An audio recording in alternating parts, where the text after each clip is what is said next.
அது ஒரு விழிப்புணர்வு ஏற்படுத்தணுங்கிறதுக்காக செய்யறாங்க. அது நல்லதுதானே.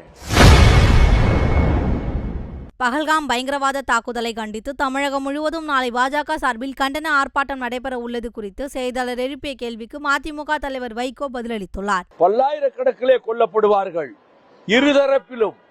அங்கு மட்டுமல்ல, அதன் பிறகு நொறுங்கி போகிற பொருளாதாரம் மீண்டு எழுவதற்கும் சில ஆண்டுகளாகும். ஆகவே இந்த பிரச்சனையில் தீவிரவாதிகளை ஊடுருவி கண்டுபிடிப்பதற்கு பாகிஸ்தான் உடன்பட வேண்டும். அது மற்ற நாடுகள் அதை வலியுறுத்த வேண்டும். அந்த தீவிரவாதிகளினுடைய குகை எங்கே இருக்கிறது, அவர்கள் பதுங்குமிடம் எங்கே இருக்கிறது என்று கண்டுபிடித்து அவர்களை கடும் தண்டனைக்கு, துப்பாக்கி சூடு முதல் அவர்களை உயிர்களை பற்றி கொஞ்சம் கூட கவலைப்படாமல் ஈவிரக்கமில்லாமல் கொண்ட அந்த படுபாவிகளை அப்படிப்பட்ட தாக்குதல் நடவடிக்கைகளை அளித்தால் வரவேற்கத்தக்கதுதான்.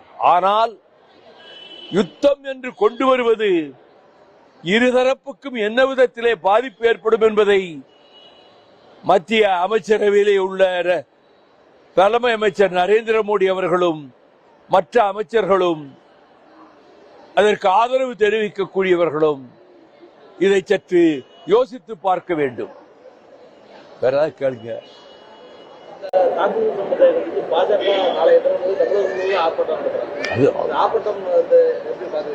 அது ஒரு விழிப்புணர்வு ஏற்படுத்தணுங்கிறதுக்காக செய்யறாங்க. அது நல்லதுதானே. செய்திகளை உள்ளது உள்ளபடி தெரிந்து கொள்ள ரெஃப்ளெக்ட் நியூஸை சப்ஸ்கிரைப் பண்ணுங்க.